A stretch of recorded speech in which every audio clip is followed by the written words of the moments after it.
Para corroborar com a lenda do Eldorado, os conquistadores espanhóis acreditavam que um grande número de incas tinha fugido para o interior quando da invasão do Peru. Haviam carregado com eles muitos tesouros e fundado um novo grande império chamado de Paititi.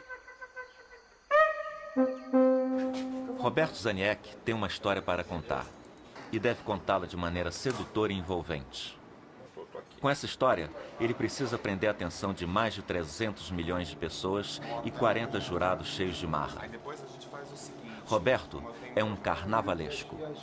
O trabalho de carnaval é um trabalho de criação. O carnavalesco é a mente criadora do carnaval em geral. Começa pela pesquisa do material, depois desenvolve a parte plástica em figurinos, alegorias e desenvolve todo o espetáculo da escola de samba.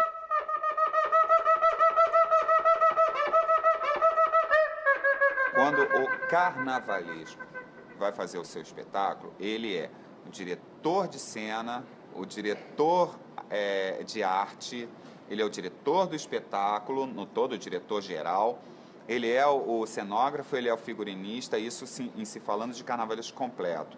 Então, a partir daí, você tem, quer dizer, N profissões numa pessoa só. Para o carnavalesco, pesam diretamente 5 quesitos e 2 quesitos indiretamente dos 10. Esse profissional tem que ser uma pessoa extremamente gabaritada para segurar também esse peso todo. Nós estamos falando do maior espetáculo da Terra.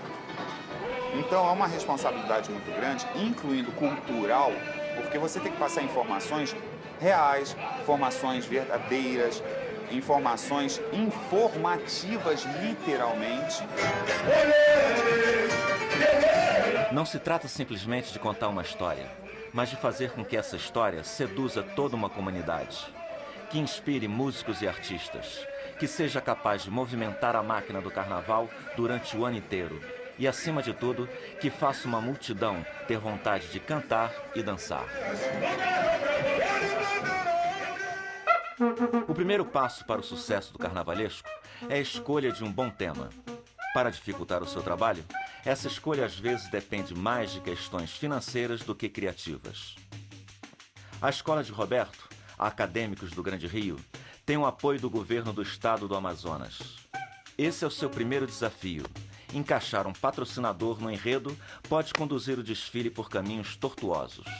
Esse ano voltou a ter mais escolas com patrocínio. Liberdade do carnavalesco em propor um tema, e esse tema pode virar objetos de captação de recursos.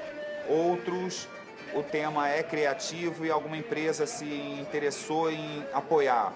Então não existe um padrão para isso. Existe sim a necessidade de se conseguir angariar recursos, e que não são poucos, para se botar um espetáculo dessa ordem na avenida. A história a ser contada precisa ser estudada sob vários pontos de vista. Onde está o detalhe épico que vai render bons carros e alegorias? Onde está o romance que vai inspirar os compositores? De onde pode vir a novidade que vai surpreender os jurados?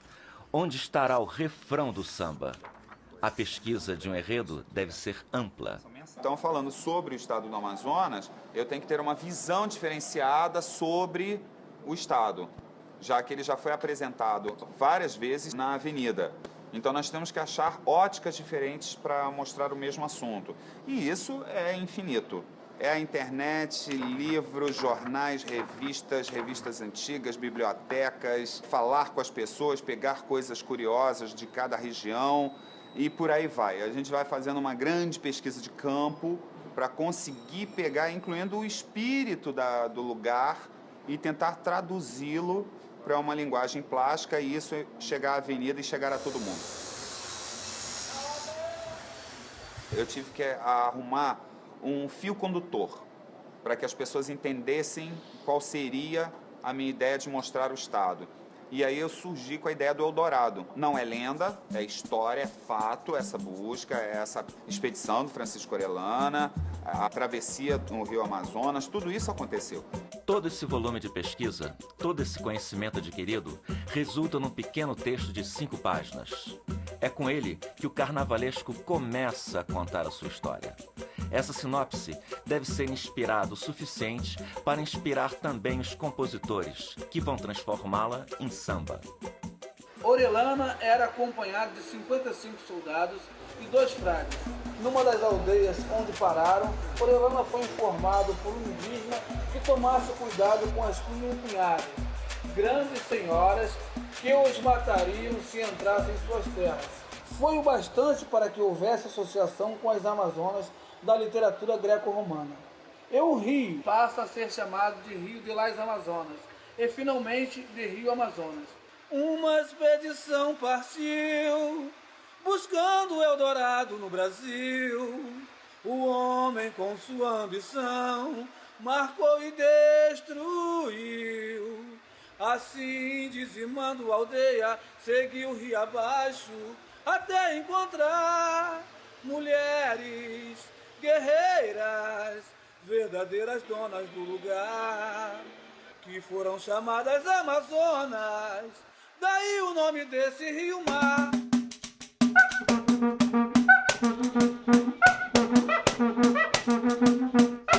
Já com auxílio luxuoso dos pandeiros, a história contada por Roberto deve agora convencer a comunidade.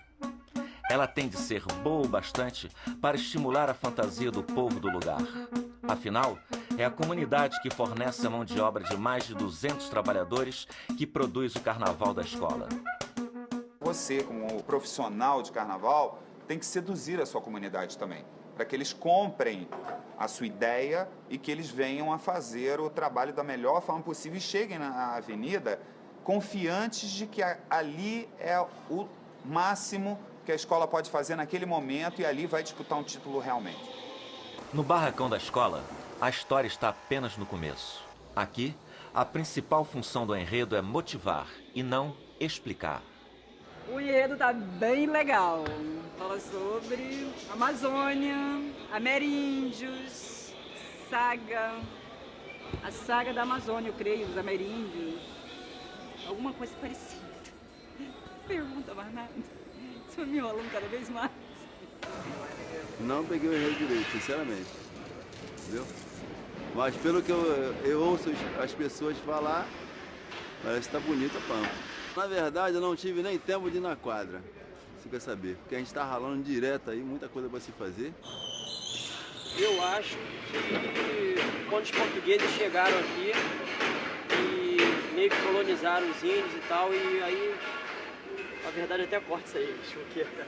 Por incrível que pareça, eu acho que as pessoas que têm menos contato com o todo da história é justamente o pessoal do barracão, porque ninguém tem tempo.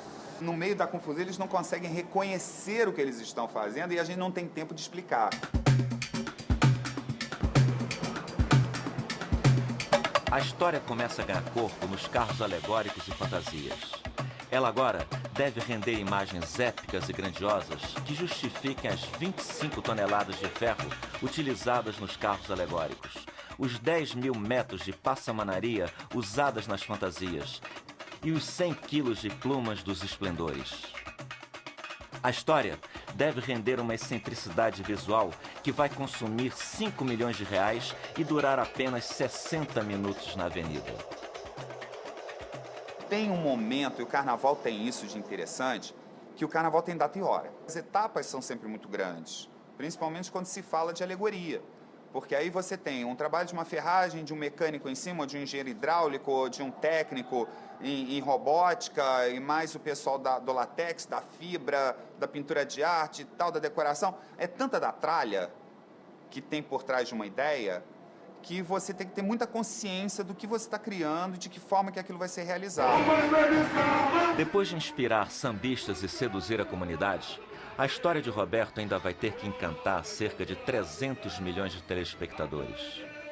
A televisão transformou o carnaval no maior espetáculo da Terra.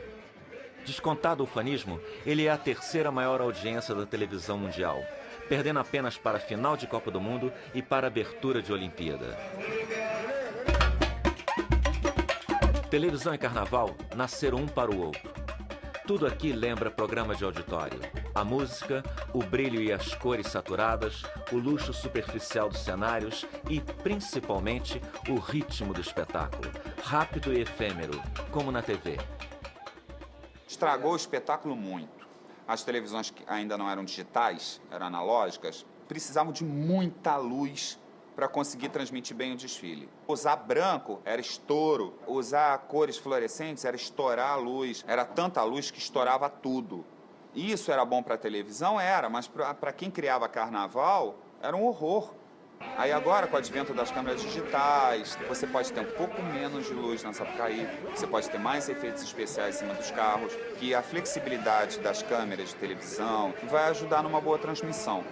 Esse envolvimento e essa via de mão dupla, porque a televisão ajuda a escola ajuda a televisão, você está vendo a imagem e tem alguém narrando para você o que é aquela fantasia ou o que é aquele carro alegórico.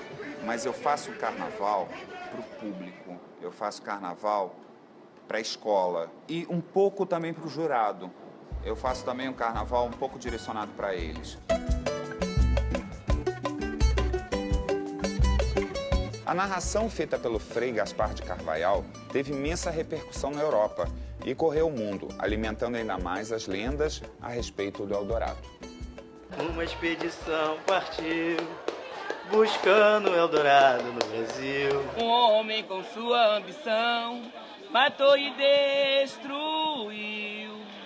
Assim dizimando a aldeia, desceu rio abaixo, até encontrar mulheres guerreiras, verdadeiras donas do lugar. Chamadas de Amazonas, daí o nome desse rio. Já tem gente cantando e dançando a história de Roberto. Por enquanto, ela está alcançando seus objetivos. Mas ele só vai terminar de contá-la no sambódromo, na hora em que o último carro deixar a avenida. O que há meses atrás era uma folha de papel, você está vendo 100 componentes. O que há meses atrás era uma ideia, você está vendo 2.000 metros de escola de samba na avenida, com carros se mexendo, com carros que têm som, com carros que têm luz, alas super bem vestidas, o enredo que está sendo cantado, que você contou no teu primeiro esboço de texto.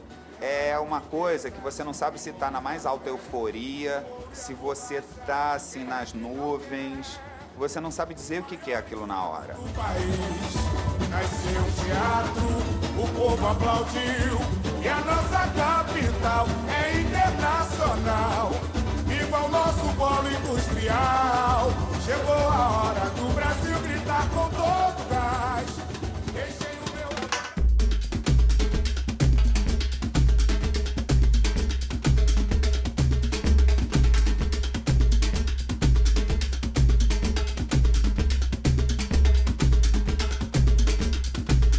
O carnavalesco conseguirá convencer os jurados com seu enredo? A sua escola será campeã? A série Fazendo Carnaval continua amanhã no canal Futura.